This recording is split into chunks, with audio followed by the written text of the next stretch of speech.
Johnny Appleseed, a man, a myth, a legend.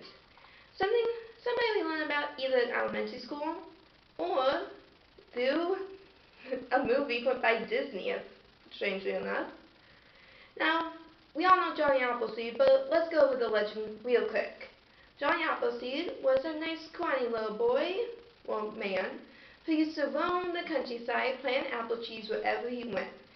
And those later apple trees would be picked up by settlers as food to make delicious apple-based products. And he wore a tin pot on his head, a coffee sack, and apparently had a pet wolf. And I love that part of the legend. Pretty cool. Now, John Chapman, the man that Johnny Appleseed was based off of. I mean, they got his appearance, right? That's something. In all actuality, John Chapman was a lot different than the Johnny Appleseed we know. While in the legend, Johnny Appleseed went to go plant apple trees because God sent his guardian angel down to see him and tell him the good news. John Chapman actually had a much more, in all honest, less crazy reason. But I think we're getting a little ahead of ourselves. Let's go back a bit to John Chapman's beginning. You see, not many people know this, but John Chapman was actually a child of the war, the Revolutionary War, that is. He grew up in America's beginning. His father actually fought on Bunker Hill as a Minuteman. While his mother died of childbirth, his father remarried, and he had 10 siblings. Ew. His father was actually a planter, which explains why he was so good at it. It wasn't until John Chapman's later life that he actually did stop planting apple trees. But it wasn't for the same reason as Johnny Appleseed. Chapman actually did it because they were considered a stake on the land. You see, back then, nobody really could say, oh hey, this is my property line, that's your property line, see the records? No, they kind of had some weird ways of saying it, like, say, an apple orchard. If you plant an apple orchard and let it grow, hey, that's your land now. Nothing they can do about it. We see the apples, it's yours.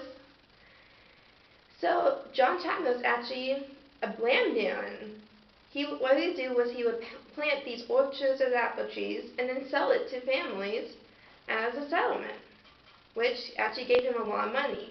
Though he's still just like the legend, but a little different. Let's go to the clip where I'm dressing my brother like Johnny Appleseed. Okay, my audio cut out here, but this is a blanket representing the coffee sack he wore. I was making banter with my brother then. And then we're going to move on to his 3-layered hat, which consisted of a hat with a brim, a tin pot, and a crown. There's the hat with the brim that I'm using a baseball hat to represent, though it's too small for his head, so I have to adjust it.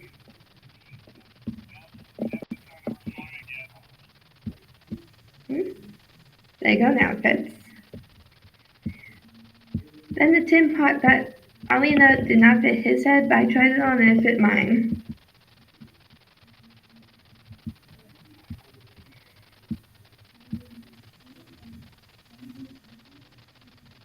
And finally, we have the crown. I couldn't find a description of it, so I used the flower crown I had. Everything fell down. And there we go. That's my brother dressed up as Johnny Appleseed that I did to the best of my abilities. I know, crazy, right? Who in the world could go out into the wilderness dressed like that with not even a pair of shoes on? This wasn't even tamed wilderness. This was untamed, wild, hey, nobody's been here except for maybe the Americans before wilderness. But no, he only wore that. And that's really amazing. You might ask, why did this crazy man go out with no shoes? Well, it all had to do with the religion he followed, the Church of Swedenborg. which it was taught that you don't need the fancy things in life. It was a very bare, you only need the bare minimum religion. And actually, that was one of the reasons he wore a tin pot on his head. He used to store his holy book in his hat. I don't know why it couldn't have gone with the bag in the bag with the apple seeds, but uh, he he seemed comfortable with it. I guess I can't really complain. Now there is a few things that the man and the myth have in common. One thing being their love of animals. Now John Chapman may or may not have had a wolf cub. There are different sources that says different things. But there are multiple sources that say he was a vegetarian. He wouldn't hurt a fly. He wouldn't eat a fly. And back then, that was very rare because you were trying to survive out there. You couldn't be picky what you ate. Another thing they had in common was their travels. While true, Johnny Appleseed was a little more just planting seeds in the forest, see if they grow. John Chapman was more strategic in his planting methods. Both really did travel the land. While Johnny Appleseed did travel across the entire country as we know it now, John Chapman actually only traveled to 4 states. And they included, I have a note here, they were Pennsylvania, Ohio, Indiana, and Illinois. So not exactly the whole West, but pretty darn close. One of the major differences in the legend and the myth were the apples themselves. I know, it sounds crazy, but work with me here. While Johnny Appleseed planted apples like this, delicious, red, you can eat them. You can eat them, they're sweet. John Chapman apples weren't actually for eating, they were for drinking. You see, back when the settlers first started, nobody could tell if a water source was safe or not. So, what did they do? They made apple cider. Yes, John Chapman would actually grow these like sour crabapple-like apples that would be used to make cider, which was a safe source of hydration in the wilderness where they weren't sure they had one. But they were grown for more than just cider. They were also grown for applejack. No, not the pony from My Little Pony, but an alcohol. I have not tried it. I've heard it's very strong, but it was amazing, and that actually caused a lot of controversy in his legend. You see, when Prohibition first started, that almost wiped out the Johnny Appleseed legend completely, because the American government didn't want this legendary man to be on such a high pedestal when his main occupation was growing plants for alcohol. So, understandably, they tried to squash the legend down. But John Appleseed still remained. Enough so that Disney actually made a cartoon about him in his shorts called American Legends. Now that we've finished the comparison between Johnny Appleseed and John Chapman, let's go into the timeline. On September 26, 1774, John Chapman is born in Massachusetts.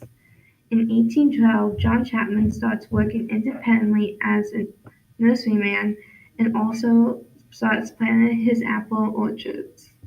In 1784, John sadly passes, but leaves behind the legend of Johnny Appleseed, which tales start to grow after his death. January 1920 brings about Prohibition.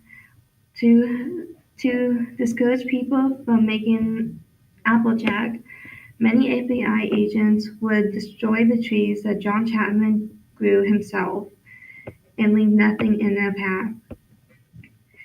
On December 1933, the prohibition is repealed and the legend of Johnny Appleseed lives on.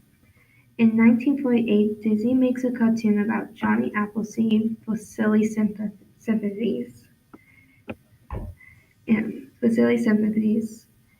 And that brings the legend back to the forefront of the American people's minds. And then finally, we end up on today, December 3rd, 2018, where the last of the John Chapman trees is still alive in Savannah, Ohio. Thank you for listening. This has been the man, the myth, the legend, Johnny Appleseed, or better known as John Chapman.